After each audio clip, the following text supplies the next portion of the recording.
Hello friends, welcome to रेंटूरा classes. आज शुरू करते हैं आज की क्लास।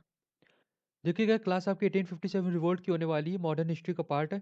इससे पहले भी हम लोगों ने मॉडर्न हिस्ट्री की कई वीडियो बनाई, वो आप हमारी प्लेलिस्ट पे जाके देख सकते हैं। तो आइए समझते हैं 1857 रिवोल्ट की कहानी।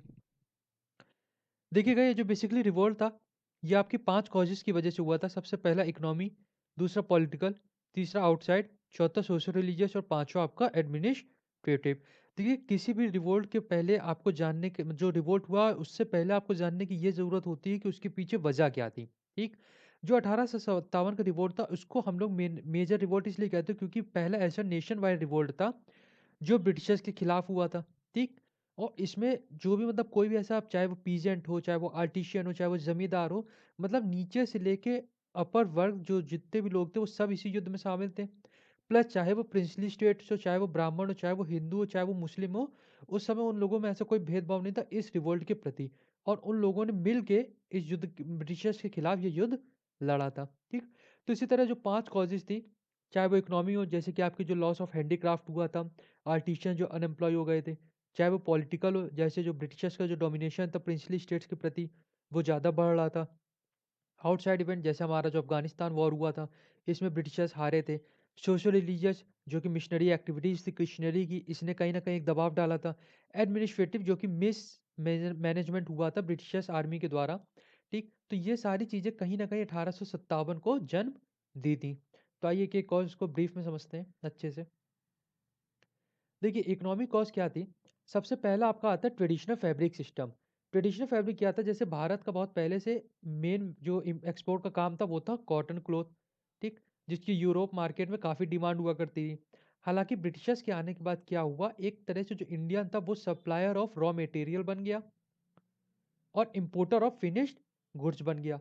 तो कहीं न कहीं जो इंडियन की इकोनॉमी थी वो डाउन हुई थी। दूसरी वजह आपकी आती जो पीजेंट्स कंडीशन थी, जो कि गोइंग मिज़रेबल। जो पीजेंट्स कंडीशन थी वो और भी ख़राब हो रही थी क्योंकि उनके पास लैंड नहीं थी। जो वो लोग रेंट देते थे वो उनके पास देने के लिए होता नहीं था, जिसकी वजह से जो उनकी ज़मीन थी वो हड़प ली जाती थी, ठीक? उसके बाद आपका आता है ज़मींदारी सिस्टम। ज़मींदारी जो भी ज़मीन होती थी वो ज़मींदार के पास होती थी और पीजेंट को कुछ भी काम करवाने के लिए उनसे लोन लेना पड़ता था। और due to the high rate of interest जब वो लोन नहीं दे पाते थे तो उनकी ज़मीन कब्ज़ा कर ली जाती थी, ठीक? तो इन्हीं मेन जो वजह थी उसी ने इकोनॉमिक कॉज़ को लेते हुए 1857 को बर्थ दिया था। उसको और मेजरली समझ लेते हैं और कौन-कौन से इसके इंपॉर्टेंट पॉइंट थे। सबसे पहले आता है आपका कॉलोनियल पॉलिसी जो कि ईस्ट इंडिया की थी, ठीक? कि कैसे हम लोग रेंट लेंगे, क्या जो लैंड का बाइफिकेशन होगा वो किस हिसाब से होगा, ज़मींदारी सिस्टम। तो इन तरह की चीज़ें जो एक तरह से कॉलोनियल पॉलिसीज़ थी ब्रिटिशर्स के द्वारा, वो कहीं न कहीं भारत के खिलाफ थी, ना कि उनके फ़ेवर में। तो इन सब चीज़ों ने बर्थ दिया था 1857 रिवोल्ट को। Peasants were never really to recover from the disabilities imposed by the new hurt highly unpopular revenue settlement। तो जाहिर सी बात है जो रेवेन्यू सेटलमेंट पॉलिसी थी ब्रिटिशर्स की वो जो है पीजेंट्स के खिलाफ थी। Improvised by heavy taxation, the peasant resorted to loan from moneylender, trader and usurious rates. The latter evict the farmer from their land on non-payment of debt dues। तो होता क्या था, ये ब्रिटिशर जो है वो जो लैंड रेवेन्यू होता था उसको बढ़ा के रखते थे ताकि इन लोगों के पास जो पैसा है वो भरपूर मात्रा में रहे। ये पैसा देना किसको होता था? ये पैसा देना होता था आपको पीजेंट्स को। अब जब उनका एग्रीकल्चर लैंड से उतना ज़्यादा प्रॉफिट नहीं निकल पाता था, तो मजबूरन उनको अपनी ज़मीन बचाने के लिए क्या करना पड़ता था? मनी लेंडर से लोन लेना पड़ता था। ये लोन जो है ये एक तरह से उनको लूटने के लिए बहुत ही हाई इंटरेस्ट पे होता था, ठीक? और जब वो लोग ये भी इंटरेस्ट नहीं दे पाते थे तो जो उनकी ज़मीन है वो ज़मींदार हड़प लेते थे इनसे। तो इस वजह से जो पीजेंट्स थे वो एक तरह से अनएम्प्लॉयड हो गए थे और प्लस उन पे जो डेब्ट था वो बढ़ता जा रहा था।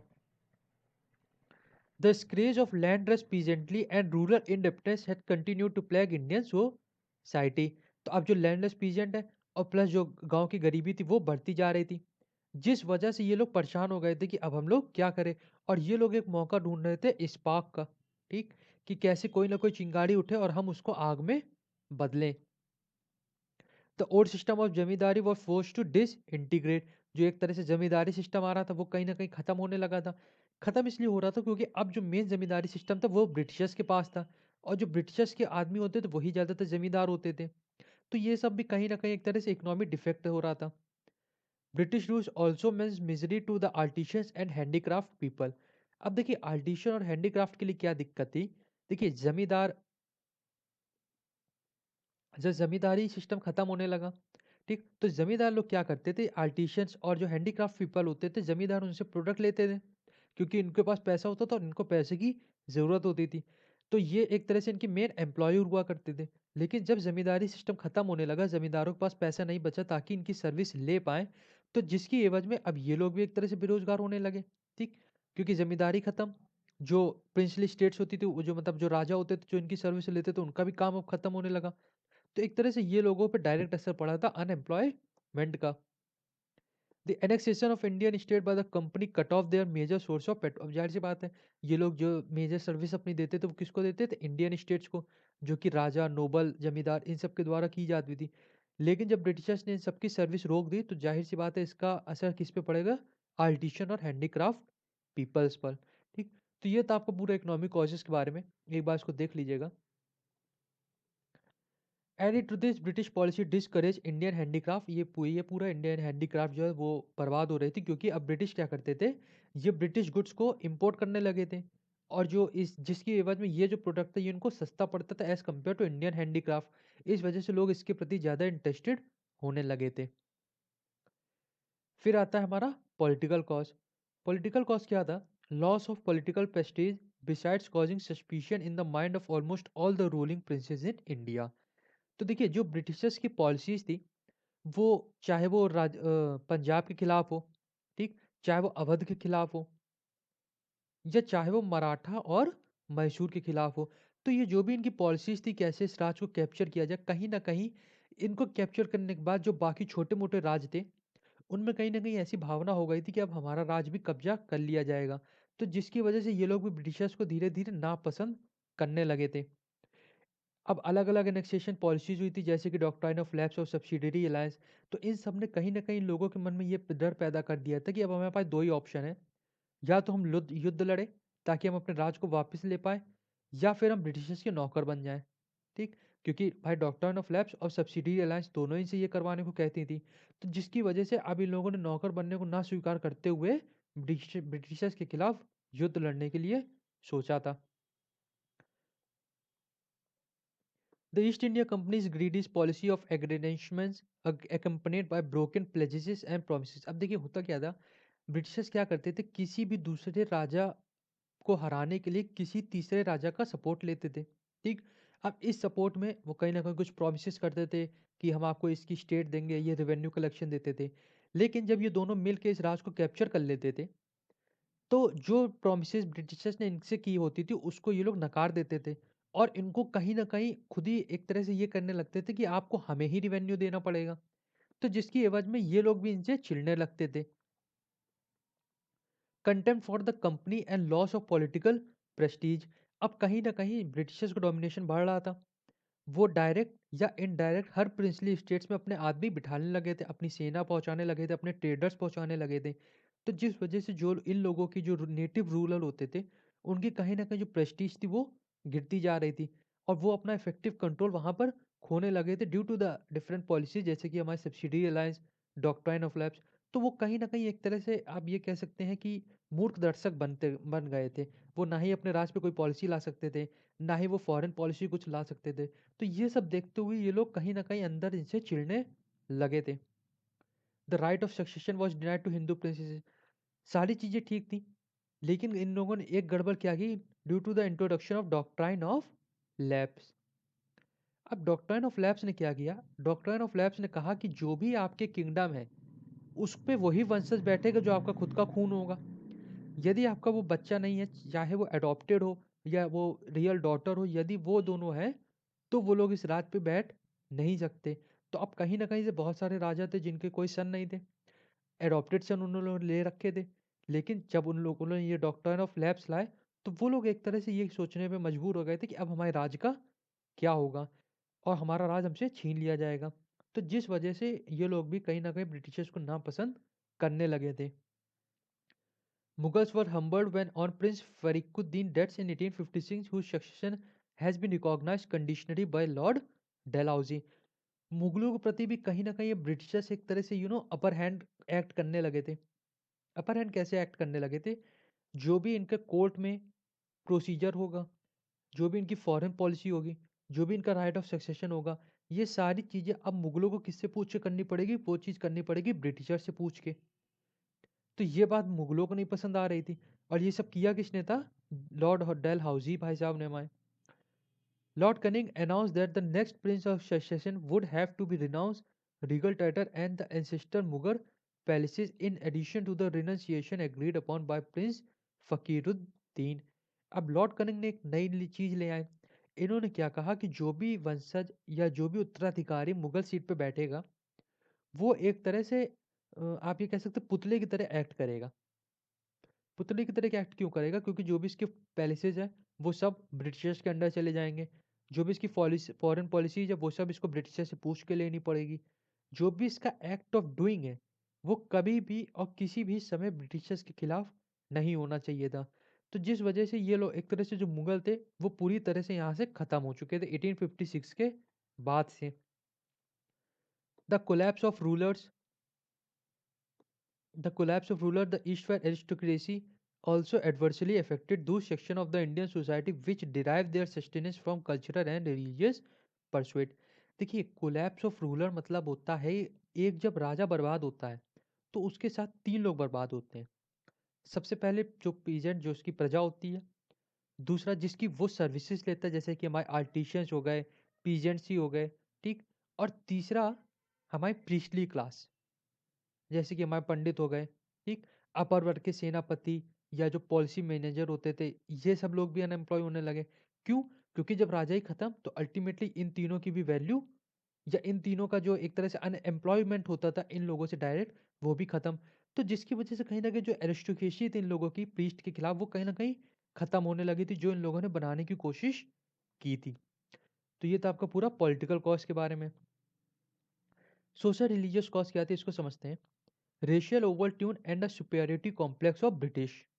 देखिए रेशियल ओवरटोन्स और सुपेरियरिटी कॉम्प्लेक्स मतलब होता है कि जो ब्रिटिशर्स थे वो हर बार कोई भी स्टेटमेंट या कोई भी जो उनका एक्ट होता है तो उससे वो ये लोग ये शो करते थे कि हम लोग कहीं ना कहीं सुपीरियर है एज कंपेयर टू इंडियन। तो कहीं ना कहीं ये लोग हर बार भारतीय को नीचे दिखाने का मौका नहीं छोड़ा करते थे। Activities of Christian missionaries who followed the British flag in India were looked upon with suspicion by Indians. हुआ क्या था जो सबसे पहले मुगल आए, ठीक, मुगलों ने इंडियन को कन्वर्ट किया मुगल में, ठीक। अब हुआ क्या, फिर क्रिश्चियन आए। अब क्रिश्चियनों ने अपनी रिलीजियस पॉलिसी अपनाना चालू किया और इस वजह से चाहे मुगल हो चाहे हिंदू हो ये इन दोनों को ही क्रिश्चियनों में कन्वर्ट करने लगे थे। तो कहीं न कहीं जिस जगह भी ये लोग मिशनरी जाते थे, जो भी इंडियन थे, वो एक तरह से कहीं न कहीं इनको सस्पिशियस निगाहों से देखा करते थे कि ये लोग बुरे हैं और ये लोग हमारा धर्म परिवर्तन करवा रहे हैं। तो इसी तरह ये जो रिलीजियस कॉज़ थी, ये कहीं न कहीं मेजर कॉज़ थी पीजेंट्स और प्लस जो एक तरह से कह सकते हैं जो गरीब लोग थे उस समय उनके लिए कि 1857 में वो अपना योगदान दें, क्योंकि उनको ऐसा लगता था कि उनका धर्म जो है अब वो खतरे में है और कहीं न कहीं ये लोग फ़ोर्सफुली उनको इंडियन से क्रिश्चियन में कन्वर्ट करवा लेंगे, ठीक? तो इस वजह से जो मेजर पार्ट इन लोगों ने योगदान दिया था अपना, चाहे वो पीजेंट हो, चाहे वो आर्टिशियन हो, चाहे वो फार्मर हो, वो इसी वजह से दिया था क्योंकि उनका कहीं न कहीं जो रिलीजन था वो भी खतरे में था। बैन ऑफ सती प्रथा and other religious ceremonies by Britishers. अब देखिए भारतीय लोगों ने अलग-अलग प्रथा बना रखी थी, ठीक? हर चीज़ के खिलाफ कि इसके बाद क्या प्रोसीजर होगा। तो उसी तरह एक थी सती प्रथा और भी अलग-अलग प्रथा थी जो हम लोग कहीं न कहीं जो भारत के लोग थे वो मानते थे इस प्रथा को। लेकिन ब्रिटिशर्स के आने के खिलाफ ये लोगों ने इस प्रथा को बंद करवा दिया। हालाँकि प्रथा खराब थी, इसको बंद होना ही चाहिए था, ये अच्छा काम था, लेकिन उस समय लोगों को लगा कि कहीं न कहीं जो हमारी रिलीजियस एक्टिविटीज़ है उसको ये लोग नुकसान पहुँचा रहे हैं। तो जिस वजह से ये लोग और ब्रिटिशर्स से गुस्सा होने लगे थे। ये कुछ अलग पॉइंट है, इसको देख लीजिएगा, जैसे रेशियल ओवरटोन ये मैंने आपको बता दिया। Activities of Christian missionaries attempt to अब जो सोशल रिलीजियस रिफॉर्म्स थे उनको कहीं न कहीं लोग नुकसान पहुँचाने लगे थे। ये सारे जो फ़ियर्स थे ये कहीं न कहीं ब्रिटिशर इन लोगों भारतीय लोगों को मजबूर कर दिए थे कि ये लोग किसी बड़ी क्रांति को जन्म दें। और ज़ाहिर-सी बात है, ये बड़ी क्रांति कब आई? ये आई हमारी 1857 में। देखिए, जो भी जितने भी एक्ट आए हैं, वो कहीं न कहीं 1857 एकदम से नहीं बढ़ा। एक तो पहले से वो लोग बहुत सारी चीज़ें लेके आ रहे थे, जब से ब्रिटिशर्स आए। उसके बाद 1856 का जो साल था, इसमें अलग-अलग पॉलिसी चाहे वो रिलीजियस डिसेबिलिटीज़ एक्ट हो, चाहे वो 1856 में लॉर्ड डलहौज़ी या लॉर्ड कनिंग की जो पॉलिसीज़ हों, इन सब ने कहीं न कहीं जो एक आग भड़ रही थी, उसको एकदम से पेट्रोल डाल के बढ़ा दिया और इसी आग ने फिर जन्म दिया था 1857 के रिवोल्ट को। अब इन्फ्लुएंस ऑफ आउटसाइड इवेंट्स क्या था, इसको समझिएगा। The revolt of 1857 coincided with certain outside event in which British suffered serious losses. सबसे पहला फर्स्ट अफगान वॉर जो हुआ था, उसके बाद जो हमारा पंजाब वॉर हुआ था, फिर क्राइमियन वॉर हुआ था। तो इन तीनों वॉरों ने कहीं न कहीं जो ब्रिटिश की कमज़ोरी थी उसको उभारा था, कि ये ज़रूरी नहीं कि ब्रिटिश हर समय जीते। और इन तीनों वॉरों ने कहीं न कहीं ब्रिटिशर्स की हार को दिखाया था। इन्हीं युद्ध की वजह से कहीं न कहीं भारतीय लोगों को अब ये लगने लगा था कि हाँ, अब ब्रिटिश कम पावर में या ब्रिटिश कमज़ोर है, अब हम इसको हरा सकते हैं, चाहे वो हमारे नेटिव प्रिंसेस हों या वो एक तरह से सेनापति हों, इन सबको ये जो 3 युद्ध हुए थे, इसको देख के इनको ये लगने लगा था कि यदि हम एक हो जाएँ तो हम ब्रिटिशर्स को आज भी हरा सकते हैं, ठीक? तो कहीं न कहीं जो आउटसाइड इवेंट थे उन्होंने इन सब चीज़ों को जन्म दिया था। अब रिवोल्ट चालू कैसे हुआ उसको समझते हैं। देखिए, मेन जो रिवोल्ट का जन्म देना था वो ये सारी कॉजेज़ थी, ये आप कह सकते हैं एक तरह से सेकेंडरी थी। सेकेंडरी मतलब आप ये कह सकते हैं कि यदि कहीं लकड़ी लगी हो, ठीक? उस लकड़ी में बारूद हो, सब कुछ है, लेकिन वो आग तभी बनाएगी जब माचिस से उसमें आग लगाई जाए या कोई स्पार्क हो, ठीक? तो ये स्पार्क इन लोगों ने नहीं दी थी, इस वजह से मैंने इनको सेकेंडरी कहा है। जो स्पार्क दी थी वो किसने दी थी? वो दी थी हमारे सेपॉय ने। सेपॉय उस समय की सेना लोग के लोग कहे जाते थे। तो सेपॉय ने क्यों कहा था? देखिए, ऐसा हुआ था कि जो mixing of bone dust in atta flour and the introduction of Enfield rifle, ये 2 वजह थी जिसने कहीं न कहीं सेपॉय को मजबूर किया था कि हम एक स्पार्क लगाएँ इस नए रिवोल्ट के लिए। The grease wrapping paper of the cartridge of new rifle had to be bitten off before loading, and the grease was reportedly made of beef and pig fat। देखिए, हुआ क्या था, जो हमारे सिपाही थे, मतलब जो उस समय की सेना के लोग हुआ करते थे, वो गोलियां यूज किया करते थे, ठीक? तो ऐसा हुआ था, जब एक नई गोली इंट्रोड्यूस की गई तो उसमें एक रैपर लगा होता था।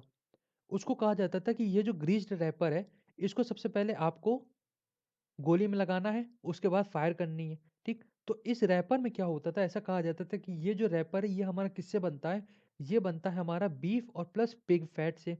इस वजह से, ताकि इन लोगों में जो है ऑयल, जो इनके मतलब क्या कहते हैं उसको, जो मांस में इनके जो ऑयल होता है वो ज़्यादा होता है, जिसकी वजह से जो कार्ट्रिज है उसमें ग्रीस जो है वो ज़्यादा होगी और ये लंबी दूरी तक जाएगी। ये बात कहीं न कहीं सिपाहियों को पता चल गई थी कि इसमें पिग और बीफ का फैट मिला हुआ है। ये बात इन लोगों को बिल्कुल नहीं पसंद आई थी। इस वजह से, क्योंकि चाहे वो बीफ हो या चाहे वो पिग फैट हो, ये दोनों ही एक तरह से इन लोगों के रिलीजियस पर्पस के थे। जैसे कि जो बीफ है, वो हम लोगों के हिंदू के लिए मान्यता थी कि हम लोग मानते थे बीफ को। उसी तरह जो पिग फैट था वो टैबू था मुस्लिम्स के लिए। The army administration did nothing to allay this fears. अब इन लोगों की बात पता चल गई, इन लोगों ने अपनी नाराजगी भी जताई। हालांकि ब्रिटिश जो उस समय घमंड में चूर थे, उन लोगों ने इस बात को मतलब उस बात को, कोई भी उस बात पे ध्यान दिया ही नहीं। उन्होंने कहा जो हो रहा है वो होने दो, इन लोगों को जो लग रहा है वो लगने दो, और यही कहीं ना कहीं इनकी सबसे बड़ी गलती थी। The grease cartridge created a new cause of discontent in the army to come out in the open। और यही सारी चीजें कहीं ना कहीं लोगों को मजबूर कर दी थी कि अब आप ओपन में आके युद्ध लड़े ब्रिटिश आर्मी के खिलाफ। और ब्रिटिश आर्मी किसके अंडर थी? डायरेक्ट ब्रिटिशर्स के। तो फाइनली जो स्पार्क थी वो हमारी मेरठ में चालू हुई थी। The revolt began at Meerut 58 kilometre from Delhi on May 10, 1857। Delhi से करीबन 58 किलोमीटर दूर 10 मई 1857 को एक चिंगारी लगी। उस चिंगारी में क्या था? Embraced a vast area from the Punjab. अब इस चिंगारी ने क्या किया था? पंजाब नॉर्थ में, नर्मदा साउथ में, बिहार ईस्ट में और राजपूताना वेस्ट में इस स्पार्क ने अलग-अलग जगह से आग लगाना चालू कर दिया था। ये स्पार्क था क्या, इसको समझते हैं। Even before the Meerut accident, the 19 native infantry at Behrampur broke out in mutiny in 15 February 1857 was disbanded in March 1857। हालांकि जो मेरठ में म्यूटनी हुई थी उसके पहले भी कई सारी म्यूटनी हो चुकी हैं। ये मैंने आपको अपनी पहली वीडियो में बताया, आप उसमें देख सकते हैं जाके। तो इस मेरठ से पहले जो मेरठ में म्यूटनी उससे पहले कब हुई थी, उससे पहले हमारे फरवरी 1857 में हुई थी, जिसको मार्च 1857 में हटा दिया गया था। ये कौन सी इन्फेंट्री थी, ये थी हमारी 19 नेटिव इन्फेंट्री जो कि बहरमपुर में थी। इस बात को याद रखिएगा, एग्जाम में आपसे पूछा जाता है कि 1857 से पहले किस नेटिव इन्फेंट्री ने विद्रोह किया था। A young sepoy of 34th Native Infantry, Mangal Pandey, revolted. He fired at the sergeant major of his unit at Barakpur. He was overpowered and executed on April 8 while his regiment was disbanded in May। देखिए हुआ क्या था, मंगल पांडे थे, ये इनको सभी लोग जानते हैं, सेपॉय थे। ठीक, इन्होंने ये किसकी सपोर्ट थे, ये आते थे 34 नेटिव इन्फेंट्री के अंदर। इन्होंने क्या किया था, जब इनको इनके सर्जन ने कहा कि आप इस गोली को इस्तेमाल करें, और इन्होंने कहा नहीं मैं इस गोली को इस्तेमाल नहीं करूंगा। जब इन्होंने इन पे प्रेशर डाला तो इन्होंने वही गोली अपने सर्जन को मार दी थी, और जिसकी वजह से इनको इनकी आर्मी से निकाल दिया गया था और फिर इनको एग्जीक्यूट कर दिया गया था। फिर आपका हुआ था एक सेवेंथ अवर रेजिमेंट, इन्होंने भी विद्रोह किया था और इनको भी फिर डिसबैंड करके खत्म कर दिया गया था। ठीक, तो जो मेन आपका स्मार्क चालू हुआ था वो हमारा कहाँ हुआ था, वो हमारा मेरठ में हुआ था 10 मई 1857 को, जिसका मेन जो श्रेय है वो किसको जाता है, वो जाता है हमारे मंगल पांडे को। तो अब डिटेल में समझते हैं। And then came the explosion at Meerut. Mangal Pandey के बाद वहीं से फिर मेरठ में इस युद्ध की शुरुआत हो चुकी थी। On 24 April 90 men of the 3rd Native Cavalry refused to accept the greased cartridge। अब 24 अप्रैल को फिर से जो थर्ड नेटिव कैवलरी के लोग थे, इन्होंने भी कहा कि हम इस ग्रीस्ड कार्टेज को यूज नहीं करेंगे। ऑन 9 में 1885 of them were dismissed, sentenced to 10 year imprisonment and put in fetters। अब हुआ क्या, 24 अप्रैल को उन्होंने म्यूटनी की, 9 मई को इस पूरी आर्मी के जो 85 सदस्य थे उनको डिसमिस कर दिया गया था, और प्लस इनको जेल भेज दिया गया था, कब तक, 10 सालों के लिए, जहां पे इनको एक्सट्रीम लेवल का टॉर्चर किया जाने लगा था। This sparked of a general mutiny among the Indian soldiers stationed at Meerut. तो अब इन्हीं सब चीज़ों ने कहीं ना कहीं जो मेरठ में आर्मी थे उनको एक तरह से डर में डाल दिया था कि यदि इनके साथ ये हुआ तो हमारे साथ भी ये होगा, और ये सब हमारे साथ ना हो जिसकी इस वजह से हम ही को रिवोल्ट करना पड़ेगा। The very next day, on 10 May, they released their imprisoned comrades, killed their officers, and unfurled the banner revolt। They set off for Delhi after sunset। अब हुआ क्या, 9 मई को इन लोगों ने सजा सुना दी 1805 को। 10 मई को ये पूरी आर्मी इकट्ठा हुई मेरठ में, और इन्होंने ब्रिटिश का जो फ्लैग था उसको अनफोल्ड करके जो अपना फ्लैग लगाया और कहा कि अब हम फिर से पूरे भारत पे हिंदू राज लाएंगे। ठीक, और अपना बैनर अनफ्लोट करके इन्होंने जो ब्रिटिशर्स का फ्लैग था उसको हटा दिया, और उनके जो कुछ ऑफिसर्स थे जो कि उस समय स्टेशन थे उनको हटा दिया, और फिर ये लोग दिल्ली की ओर रवाना हो गए थे सनसेट के बाद। क्योंकि देखिए सनसेट के बाद ऐसा हम लोग इसलिए कह सकते हैं क्योंकि कहीं ना कहीं यदि दिल्ली जाने के दौरान ब्रिटिश आर्मी को डायरेक्ट ये खबर पहुंच सकती थी कि ये लोग आर्मी के लोग आ रहे हैं, और ब्रिटिश अपनी अच्छी खासी सेना वहां पे भेज सकती थी। लेकिन ये लोग ये नहीं चाहते थे क्योंकि उस समय मोबाइल फ़ोन होते थे नहीं जिसके ज़रिए लोग बता पाएँ। तो इन लोगों ने सनसेट के बाद जाना चालू किया, सोचा, ताकि ब्रिटिश आर्मी को इनके मंसूबों के बारे में ना पता चले और डायरेक्ट दिल्ली जाके ये लोग रिवोल्ट करें। सो फाइनली इन लोगों ने डिसाइड किया कि Delhi will be the centre of revolt. In Delhi, the local infantry joined Sepoy, killed their own European officers, including Simon Fraser, the political agent, and seized the city। अब final जब ये लोग पहुंच गए दिल्ली में, तब इन्होंने क्या किया, जो लोकल इन्फेंट्री दिल्ली की उन्होंने भी इनको ज्वाइन किया। जब उन्होंने इनके बारे में पता चला कि ये लोग क्यों रिवोल्ट कर रहा है, तो ये दिल्ली की जो इन्फेंट्री थी वो मेरठ इन्फेंट्री के साथ जुड़ गई, और फिर वहाँ के जो यूरोपियन ऑफिसर्स थे उनको, इंक्लूडिंग साइमन फ्रेजर जो कि वहाँ का पॉलिटिकल एजेंट था, इन दोनों को ही मार दिया, और वहां पे कहीं ना कहीं पूरी तरह से इन लोगों ने अपना राज बना लिया था।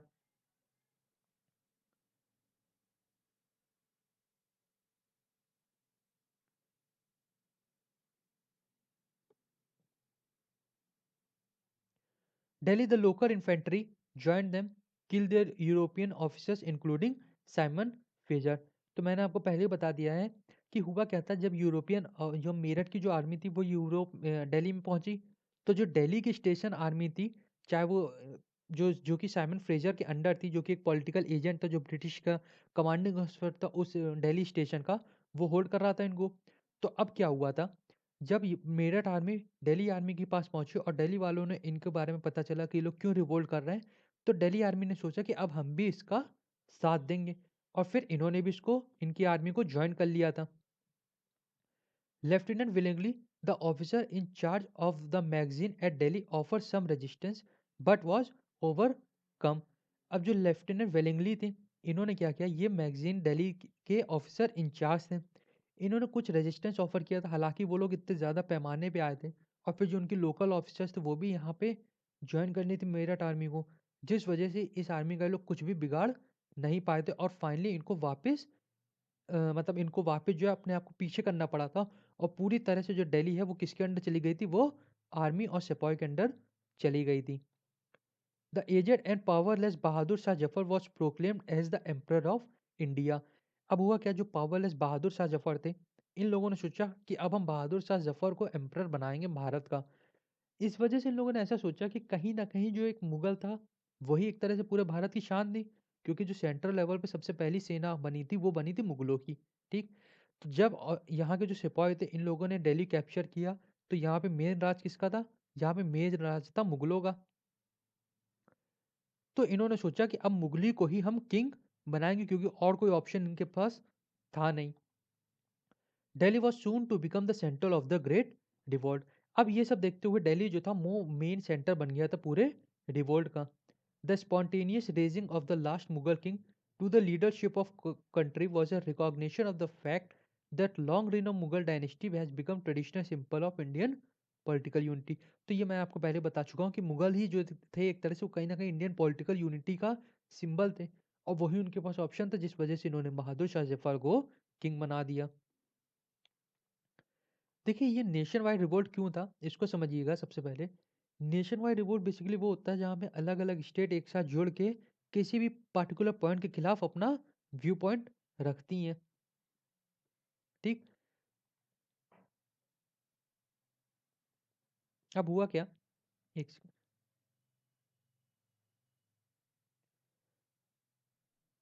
With this single act, the sepoy had transformed a mutiny of soldiers into a revolutionary war। तो अब ये जो एक एक्ट हुआ था, जिसकी वजह से सब लोग इनके साथ आ गए थे पूरे दिल्ली पे, और कहीं ना कहीं संदेश पूरे भारत पे चला गया था कि अब दिल्ली जो है वो एक तरह से सेंटर ऑफ रिवोल्ट बनने जा रहा है। द सिपाही had transformed a mutiny of soldiers into a revolutionary war। और जो एक पूरी तरह से म्यूटनी हुई थी, वो कहीं ना कहीं भी एक तरह से वॉर में तब्दील हो गई थी। While all Indian chiefs who took part in the revolt hastened to proclaim their loyalty to the Mughal emperor। देखिए, कुछ जो इंडियन चीफ थे, जो जो लोग एक तरह से रिवोल्ट में पार्ट लिए थे, उनको उन्होंने कहीं भी ये नहीं सोचा था कि हम मुगलों मतलब मुगल जैसे मुसलमान हैं, हम हिंदू हैं। इस तरीके की चीज़ें जो थोड़ी बहुत हुई थी, वो कुछ बड़े पैमाने पे खास थी नहीं, और उन लोगों का मेन मकसद था केवल इस समय ब्रिटिशर्स को भगाना। The rebels were politically motivated through religion was a factor where British as the common army। अब देखिए, अब ये क्या हुआ था, जो रेबल थे उनका कहीं ना कहीं रिलीजन मेन फैक्टर तो था, लेकिन उससे भी बड़ा उन लोगों का ये था कि ब्रिटिश जो है वो हमारी कॉमन एनिमी थी। कुछ जो इंडियन चीफ थे वो मुगलों का साथ देने के लिए मना तो कर रहे थे, लेकिन कहीं ना कहीं उनकी मजबूरी भी थी ब्रिटिशर्स को हराने के लिए, जिस वजह से उन लोगों ने भले इन मुगल एम्पर से उनका रिलीजन मतलब जो रिलीजन मैच ना करता हो, लेकिन फिर भी ब्रिटिश उन सबके कॉमन एनिमी थे, और इन सबको हराने के लिए वो एक साथ आ गए थे। Bahadur Shah wrote letters to all the chiefs and rulers of India urging them to join fight and replace the British regime। अब बहादुर शाह ने क्या किया, इन्होंने जितने भी रूलर्स थे उन सबको कहा कि आप हमारे साथ आइए। The entire Bengal army soon rose in revolt. अब जो पूरी बंगाल आर्मी थी वो इस रिवोल्ट में आ गई, और कहीं ना कहीं जो अलग अलग क्षेत्र जहाँ पे प्रिंसली स्टेट्स आज भी थी, वो सब भी साथ आ गई थी इनका देने के लिए। वाइड स्प्रेड पार्टिसिपेशन अब चालू हो चुका था। आर्टिशियन हो, चाहे शॉपकीपर हो, चाहे वो डे लेबर हो, जमींदार हो, वो सभी लोग इस रिवोल्ट में अपना पूरा योगदान देने के लिए साथ आ चुके थे।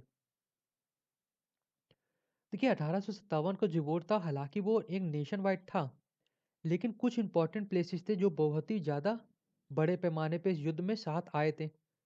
ठीक, और एग्जाम में इन्हीं केवल प्लेसेस से क्वेश्चंस आपके लिए पूछे जाते हैं। झांसी, बिहार, बरेली, दिल्ली, फैजाबाद, लखनऊ और कानपुर। ठीक, तो ये मेजर प्लेसेस थे। और देखिएगा जो भी आपसे एग्जाम में पूछे गए या पूछे जाएंगे वो केवल इन्हीं से रिलेटेड आपके पूछे जाएंगे। ठीक, कि ये जो प्लेस थी वो किसके अंडर में थी, कब ये रिवोल्ट चालू हुआ और कब ये रिवोल्ट खत्म हुआ। केवल ये 3 क्वेश्चन इससे बनते हैं। तो आइए उनको समझते हैं। सबसे पहले और सबसे इंपॉर्टेंट हमारा Jhansi. The most outstanding leader of the revolt was Rani Lakshmibai, who assumed the leadership of the sepoys at Jhansi. जो सबसे ज्यादा आउटस्टैंडिंग लीडर थी वो इस रिवोल्ट की, वो कौन थी? वो थी हमारी रानी Lakshmibai. Lord Dalhousie, the Governor General, had refused to allow her adopted son to succeed to the throne by the application of the infamous doctrine of lapse। अब हुआ क्या था? लॉर्ड डलहाउसी ने डॉक्ट्राइन ऑफ लैप्स इंट्रोड्यूस किया था। इस doctrine of lapse के अंदर ये था कि कोई भी अडॉप्टेड सन राजा की गद्दी पे नहीं बैठ पाएगा, और जो भी राजा का किंगडम है वो किसके अंडर चले जाएगा? वो चला जाएगा पूरे ब्रिटिश आर्मी के अंदर। ये बात झांसी की रानी को नहीं पसंद आई थी, क्योंकि उनका खुद का कोई बेटा था नहीं और उन्होंने एक सन अडॉप्ट किया था। लेकिन इस पॉलिसी को आने की वजह से अब उनको ये लगने लगा कि जो उनका अडॉप्टेड सन है वो इस गद्दी पर नहीं बैठ पाएगा, और जिस वजह से वो कहीं ना कहीं इसके खिलाफ रिवोल्ट पे उतर आई थी। She was joined by Tatya Tope, a close associate of Nana Sahib, after the loss of Kanpur. अब हुआ क्या? इनका ज्वाइन किसने किया? इनका साथ दिया था टाटिया टोपे ने, जो कि नाना साहेब के भी बहुत खास थे, और ये नाना साहेब के रिलेशन में थी। जब नाना साहेब कानपुर के युद्ध हार गए तो तात्या टोपे इनका साथ देने के लिए चले आए थे। The Rani of Jhansi and Tatya Tope march towards Gwalior, where they were held by the Indian soldier. अब रानी ऑफ झांसी ने अलग अलग राज्यों से कहा कि आप हमारे साथ आइए। हालांकि ग्वालियर ने इनके साथ आने के लिए मना कर दिया था, जिसकी वजह से इन्होंने और तात्या टोपे ने अपनी सेना लेकर ग्वालियर के लिए कूच की थी। वहां के ग्वालियर किंग ने भले इनका साथ न दिया हो, लेकिन जो ग्वालियर की आर्मी थी, इंडियन आर्मी, वो इनका साथ देने के लिए तैयार हो गई थी। द सिंधिया जो कि लोकल रूलर थे, उन्होंने फिर भी डिसाइड किया कि हम इंग्लिश का ही साथ देंगे, और वो लोग आगरा भाग गए थे शेल्टर लेने के लिए, क्योंकि अब ग्वालियर पे किसका राज था? अब ग्वालियर पे राज हो गया था रानी लक्ष्मी बाई का। Nana Sahib was proclaim the Peshwa and plans were checked out for the march into the south.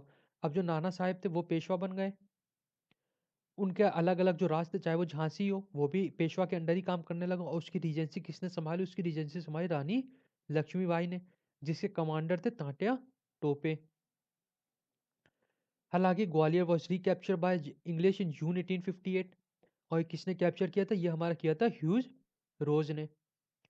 The Rani of Jhansi जो थी वो बैटल फील्ड में डेथ हो गई थी उनकी जून 1858 में।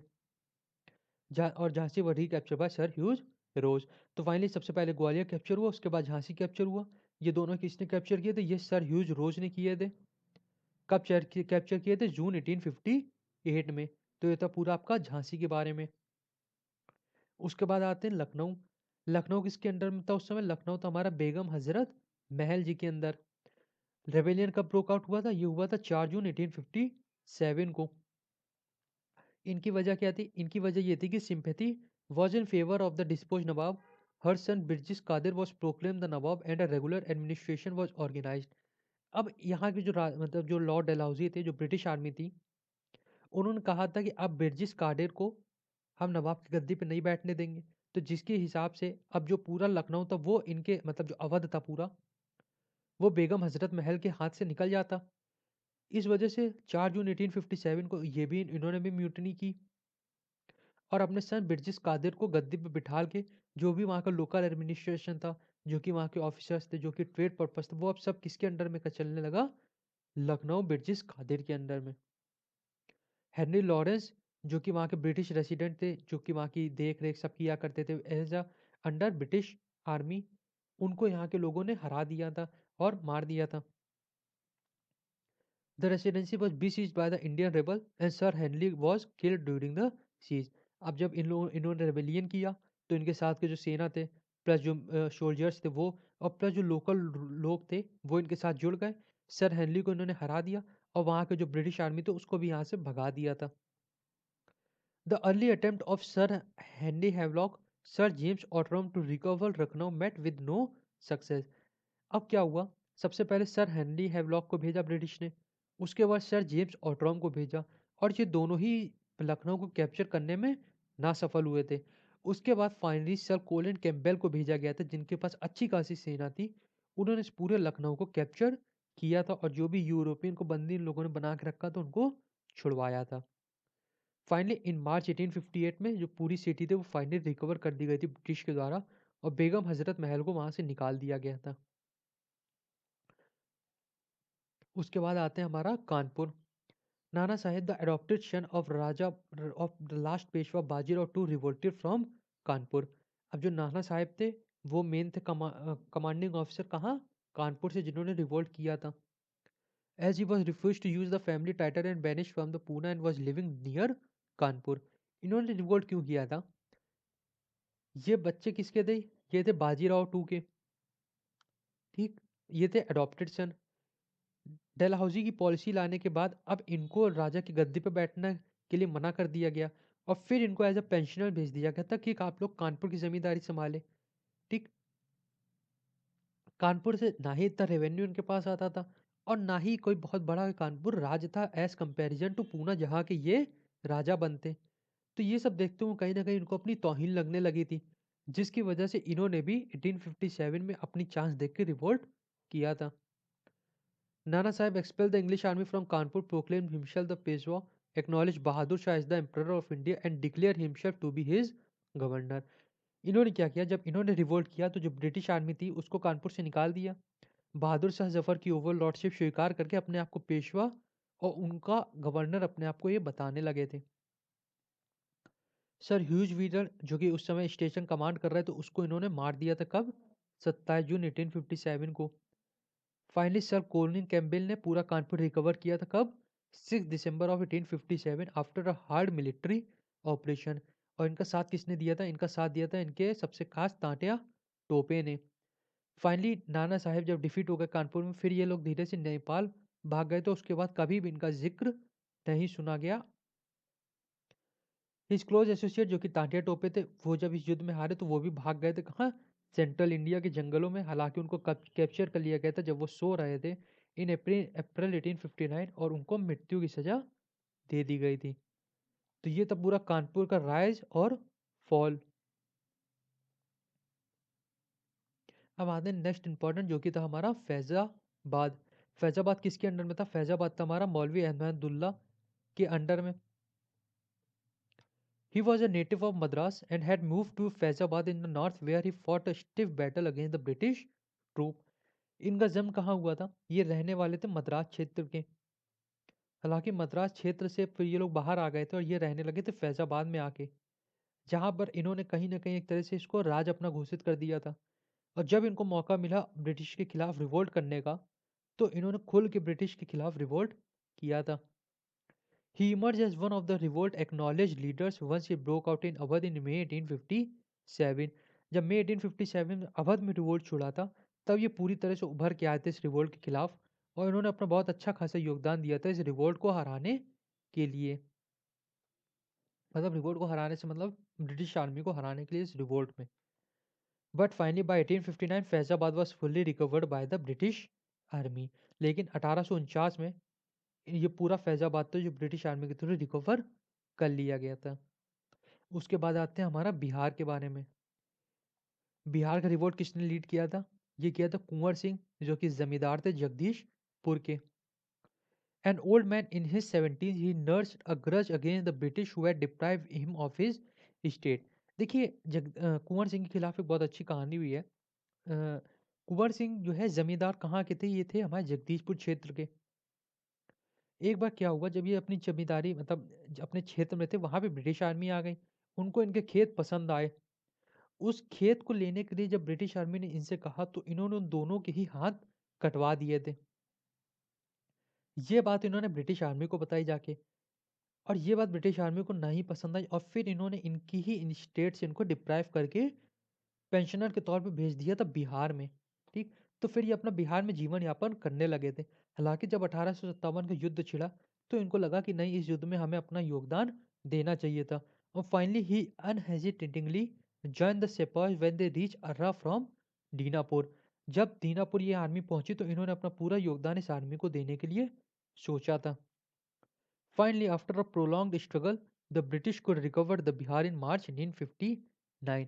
और कहा जाता है ये जो बिहार का युद्ध था यही सबसे लंबे समय तक चला था। और ब्रिटिशर जो है मार्च 1859 में इसको पूरी तरह से रिकवर कर पाए थे, क्योंकि इनको हराने के बाद भी गोरिल्ला टैक्टिस इस पूरे किंगडम में होने लगी थी। लेकिन पूरी तरह से ब्रिटिश जो है 1859 में इस पूरे बिहार क्षेत्र को कैप्चर कर पाए थे। दिल्ली जो कि मेन सेंटर ऑफ रिवोल्ट था उसका क्या हुआ था? At Delhi the nominal and symbolic leadership belong to the Mughal emperor Bahadur Shah. अब पूरी सिपाही आर्मी ने बहादुर शाह को इस पूरे रिवोल्ट का लीडर घोषित किया था। लेकिन जो रियल कमांड था वो किसके अंडर में था? वो था जनरल भक्त खान के अंदर में, जो उस समय बरेली ट्रूप्स को कमांड किया करते थे। लेकिन जब बरेली ट्रूप्स हटा तो ये अपने पूरे सोल्जर्स लेके दिल्ली पहुंच चुके थे। The court consisted of 10 members, 6 from the army, 4 from the civilian department. अब बहादुर शाह के अंडर में कोर्ट लगने लगा था। उस कोर्ट में जो 6 होते थे वो आर्मी के लोग होते थे, जो 4 होते थे वो सिविलियन डिपार्टमेंट होते थे। द कोर्ट कंडक्ट ये जो नॉर्मल अफेयर होते थे, जो कि ट्रेड पर्पस हो गया या कहाँ आर्मी है या क्या रेवेन्यू कलेक्शन है, इस तरह की चीज़ें कोर्ट मैनेज करने लगा था। लेकिन सबसे बुरी बात ये थी कि जो बहादुर शाह थे, उनके 2 कमियाँ थी। एक तो उनकी ओल्ड एज, और प्लस इस पूरे ही युद्ध में जो सबसे वीकेस्ट लिंक थे, वो बहादुर शाह थे। His weak personality, old age and lack of leadership quality, इन तीनों ही चीज़ों ने कहीं न कहीं पॉलिटिकली डैमेज कर रखा था पूरे इस रिवोल्ट को। और ये एक तरह से जो रिवोल्ट लड़ा जा रहा था वो आर्मी के ही द्वारा लड़ा जा रहा था, और बेसिकली ये कह सकते हैं कि एक लीडरलेस टाइप का रिवोल्ट था। फाइनली जब पूरा युद्ध ब्रिटिश आर्मी ने जीत लिया तो उसके बाद रॉयल फैमिली का क्या हुआ तो उसको समझते हैं। ब्रिटिश ने दिल्ली कैप्चर किया था 20 सितंबर 1857 को after a prolonged and bitter fighting. John Nicholson जो इस पूरे लीडर थे इस पूरे सीज के, was badly wounded and later succumbed to the leader of and succumbed to his injuries. John Nicholson जो इस युद्ध में मेजर योगदान दिया था अपना, जब वो दिल्ली रिकैप्चर होने लगा था। लेकिन हालांकि वो इस युद्ध में इतनी तरह से इनको चोट लग गई थी कि उनकी मृत्यु हो गई थी इन चोट की वजह से। बहादुर शाह को प्रिजनर एक तरह से बना लिया गया था। जितने भी रॉयल प्रिंसेस थे उन सबको खड़ा करके पूरे पब्लिक एरिया में गोली से मार दिया गया था, ठीक, ताकि इनका कोई भी सक्सेशन है अब वो ना हो पाए, और बहादुर शाह के बाद ये पूरा जो किंगडम है वो ब्रिटिश आर्मी के अंडर में चला जाए। एम्परर को इन्होंने रंगून भेज दिया था जहाँ पे वो एक तरह से पेंशनर एक्ट करने लगे थे, और वहीं पे डेथ हो गई थी इनकी 1862 में। और फाइनली यहीं से जो पूरा मुगल किंगडम था, जिसने कहीं करीबन 100 से 150 साल हम पे राज किया था, वो अब पूरी तरह से किसके अंडर में चला गया था? वो चला गया था हमारे ब्रिटिश आर्मी के अंडर में। और पूरे जो मुगल किंग थे वो यहीं से खत्म हो गए थे। ठीक, ये था पूरा 1857 रिवोल्ट के बारे में। देखिए कई बार आपसे एग्जाम में ये पूछ लिया जाता है कि इसके लीडर्स कौन थे, जो अलग अलग जगह पे ब्रिटिश आर्मी के द्वारा लड़ा गया, उसके ब्रिटिश कमांडर कौन थे। तो इसको एक बार समझ लीजिए हैं। हालांकि मैंने आपको बता दिया, लेकिन फिर भी बागपत के थे शाहमल, बरेली के खान बहादुर, बिहार के कुंवर सिंह, फैजाबाद के मौलवी अहमदा, झांसी की रानी लक्ष्मीबाई, लखनऊ की बेगम। तो ये आप देख लीजिएगा। ब्रिटिश कमांडर जैसे दिल्ली के थे विलिंगली, ह्यूडसन, निकोलसन, कानपुर के Hugh Wheeler, Colin Campbell, Lucknow के कोलिन कैम्पबेल। देखिए जो लास्ट आप नेम देख रहे हैं, जो यदि आपसे पूछा जाए कि किसने रिकैप्चर किया था इन जगहों को, तो जो लास्ट नेम है वो होगा उसका आंसर। ठीक, जैसे लखनऊ को जो कैप्चर किया था वो किया था कोलिन कैंपबेल ने, झांसी को ह्यूज रोज ने, और बनारस को जनरल कर्नल जेम्स नील ने। ठीक, तो ये पूरा था 1857 के बारे में जितनी भी आपको चीज़ें बताई गई। या अब आपको इसके बाद किसी भी बुक, किसी भी नोट्स से पढ़ने की कोई ज़रूरत नहीं है।